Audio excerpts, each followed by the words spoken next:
Salam jumpa kembali dalam Renungan Harian GKI Kuitang Jumat 24 November 2023. Pembacaan Alkitab kita pada hari ini dari Yeremia 5 ayat 29 yang demikian bunyinya. Bagaimana mungkin aku tidak menghukum mereka karena semuanya ini? Demikianlah firman Tuhan. Bagaimana mungkin aku tidak melakukan pembalasan terhadap bangsa seperti ini? Shalom jemaat yang terkasih di dalam Tuhan Yesus Kristus. Apa kabar Bapak Ibu Saudara? Kiranya Bapak Ibu Saudara dalam keadaan yang baik, dalam keadaan yang sukacita. Jemaat yang terkasih, sebuah hukuman akan diberikan kepada seseorang bila mana ia didapati melakukan sebuah kesalahan atau tidak taat akan aturan yang ada. Adapun tujuan dari hukuman yang diberikan agar orang yang melakukan sebuah kesalahan itu menyadari akan kesalahannya dan harapannya tidak mengulanginya lagi. Bagaimana bila Tuhan yang memberi hukuman pada kita? Tidak takutkah kita? Melalui kitab Yeremia kita mengerti bahwa bangsa Israel pernah mendapatkan hukuman dari Tuhan berupa kekalahan dalam peperangan dan juga kelaparan. Hal ini terjadi karena bangsa Israel telah menyembah ilah-ilah lain. Mereka tidak mengasihi sesamanya. Mereka menindas orang miskin.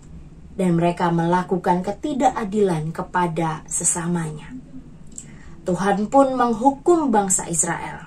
Tuhan mengirim bangsa Babel untuk mengalahkan bangsa Israel, menghancurkan kota Yerusalem, dan membawa mereka ke tanah pembuangan. Hanya beberapa orang saja yang selamat dan masih tinggal di Yerusalem. Salah satunya adalah Nabi Yeremia. Di tengah keadaan hidup yang menderita dan tidak berdaya itu, Tuhan mengutus Nabi Yeremia untuk memberikan kabar sukacita kepada bangsa Israel bahwa Tuhan akan menolong dan menyelamatkan mereka jika mereka bertobat dan memohon pengampunan kepada Tuhan.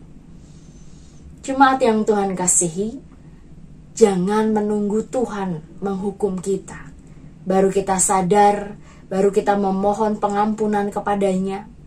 Tetapi saat kita benar-benar sadar bahwa kita telah jauh meninggalkan Tuhan dan terjerat dalam belenggu dosa, marilah kita segera datang kepadanya untuk mengakui dosa-dosa kita dan kesalahan kita di hadapan Tuhan.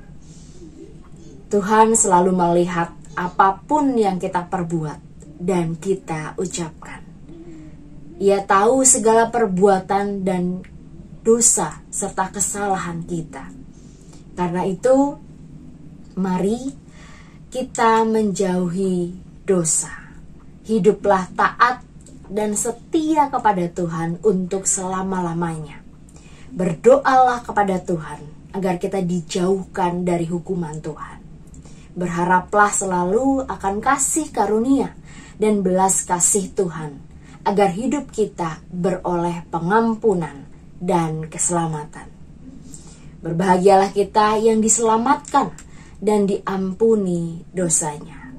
Berbahagialah kita yang lepas dari penghukuman Tuhan dan beroleh anugerah keselamatannya. Selamat berefleksi untuk kita semua. Tuhan memberkati setiap kita. Mari Bapak Ibu Saudara, kita berdoa. Ya Tuhan Allah, Engkaulah yang memiliki kehidupan setiap kami. Engkau yang mengatur jalannya hidup kami. Ya Tuhan,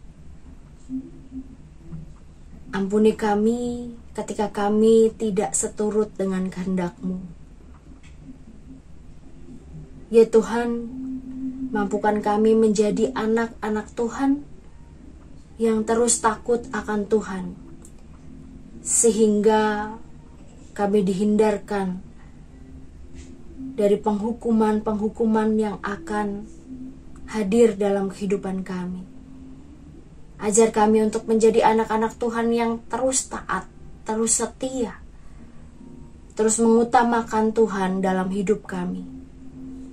Dan biarlah kami juga meneladankan kasih setia Tuhan untuk mengasihi orang-orang yang ada di sekitar kami, sesama kami,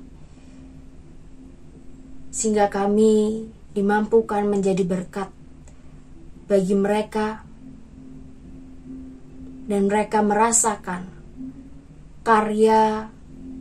karsa Tuhan yang hadir menjamah mereka melalui setiap kami. Kami mau serahkan hidup kami ya Tuhan, hari ini, esok, dan seterusnya, hanya ke dalam tangan kasih Tuhan saja. Dalam nama Tuhan Yesus Kristus, kami telah memohon. Amin.